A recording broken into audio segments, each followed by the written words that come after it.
Hello everyone, I'm Chris Christopher, the pastor at Grace Lutheran Church in New Orleans.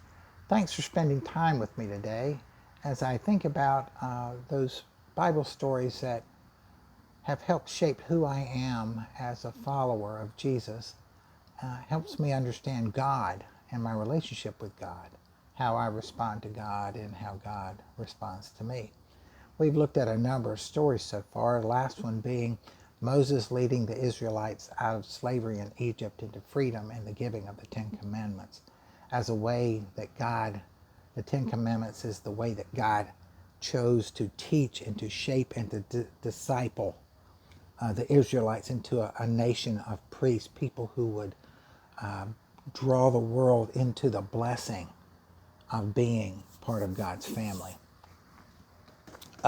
Today we're going to jump about 350, 400 years into the future from Moses and talk about a young man named David who later became king of Israel.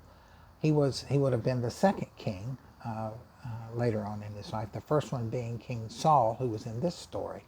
It's the story of David and Goliath. And it's one of those stories that, we hear as children and it's all glorified, none of the blood and guts, but it's really kind of a bloody, gory story. But that's not the part that speaks to me. The part that speaks to me is David and his approach to this all. It's a fairly long story that we find in the 17th chapter of the book First Samuel. It's in the 17th chapter. It tells the story of young David, who is the youngest of 8 sons of Jesse. And David, the 7 older brothers have gone to war with King Saul to fight the Philistines. And the Philistines have drawn the battle lines, and the 2 armies are camped across from each other. And every morning, a giant, a man named Goliath, who was from Gath, it says, comes out into no man's land, into the demilitarized zone, and he mocks the Israelite army, saying, "You send your warrior, your champion out to me, and we will fight. And the winner will take captive the loser, and the loser's army will serve the victor's army." But no one from King Saul's army, the Israelites, would dare go out. And King Saul himself did not go out. Well, David was left back home. He was not part of this. He was with his father, Jesse, taking care of their flocks of sheep. And one day, Jesse calls David in and says, "I want you to take this food to the front." Of course, you see, they didn't have mess trucks and all that to feed the troops. Each family sent food to their sons who were at the front fighting. So David takes food up to the front to his brothers, and while he's there, he hears this Philistine come out and challenge, that first thing in the morning, challenge the Israelites to battle. And David is incredulous that no one takes up the battle, that this Philistine with these false gods is challenging the army of the living God, the God of Israel, Abraham, Isaac, and Jacob, to battle for control of the territory. And so David is incredulous. He says, "Why will nobody go? Why does someone not answer the call of God to take this on?" And so he says, "I will do it," this young shepherd boy. So I'm going to pick the story up where King Saul is informed about David's willingness to do this, and he summons David into his tent. So let's see. Where is it here? Well, Lord, I'm going to pause it for a second. Sorry about that. I lost my place and I didn't want to start over because who knows what would come out the next time I tried to make this. So we're in the book of 1 Samuel, the 17th chapter, and we're jumping down a little ways into that. David's older brother is angry with David for speaking so defiantly so admonishingly to the Israelite army why none of them would come. And so David replies to his brother. Here's where I pick it up. Now what have I done, said David. Can't I even speak? He then turned away to someone else and brought up the same matter, and the men answered him as before. What David said was overheard and reported to King Saul, and Saul sent for him. David said to King Saul, let no one lose heart on account of this Philistine. Your servant will go and fight him. Saul replied, you're not able to go out against this Philistine and fight him. You're only a young man, and he's been a warrior from his youth.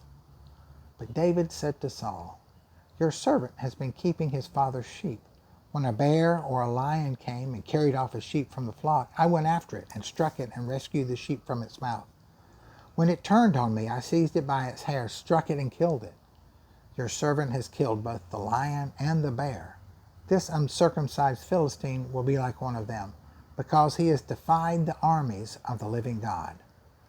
The Lord who rescued me from the paw of the lion and the paw of the bear will rescue me from the hand of the Philistine. Saul said to David, go, and the Lord be with you. Then Saul dressed David in his own tunic. He put a coat of armor on him and a bronze helmet on his head.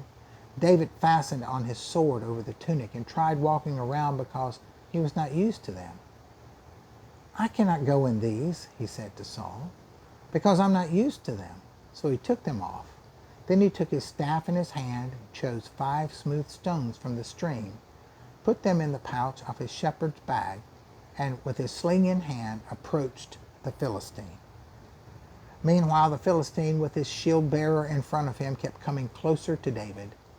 He looked David over and saw that he was little more than a boy, glowing with health and handsome, and he despised him. He said to David, am I a dog that you come at me with sticks? And the Philistine cursed David by his gods.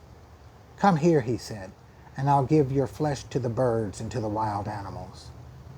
And David said to the Philistine, you come against me with the sword and spear and javelin, but I come against you in the name of the Lord Almighty, the God of the armies of Israel, whom you have defied. This day the Lord will deliver you into my hands, and I will strike you down and cut off your head.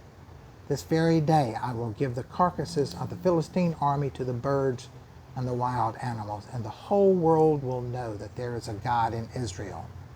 All those gathered here will know that it is not by sword or spear that the Lord saves, for the battle is in the Lord's hands, and he will give all of you into our hands. As the Philistine moved closer to attack David, he ran quickly toward the battle line to meet him. Reaching into his bag and taking out a stone, he slung it and struck the Philistine on the forehead. The stone sank into his forehead, and he fell face down on the ground. So David triumphed over the Philistine with a sling and a stone. Without a sword in his hand, he struck down the Philistine and killed him. David ran over and stood over him. He took hold of the Philistine's sword and drew it from his sheath. After he killed him, he cut off his head with the sword. When the Philistines saw that their hero was dead, they turned and ran. Now that story goes on for quite a ways. But here is what I see coming here for me. This is why I chose this story. That it doesn't matter who you are for God to be able to use you in a way that brings good to the world. When I was a young man before I went into the ministry, I had a wild and crazy college life. I really shouldn't be alive. I went into the Marines after college and was not a choir boy there either. It wasn't until after the Marines and my relationship with my chaplains in there that I started looking at my life retrospectively and introspectively. And then I met the woman that I've been married to for 36 years. And through all that, becoming serious about my faith.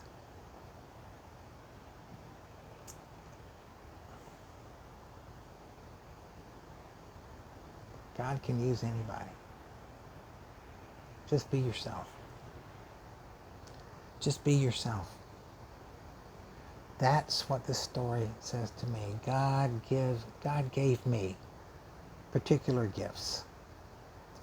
And my experiences in my life, the good, the bad, the ugly, have made me into who I am and have given me the resources that I draw upon as I serve God.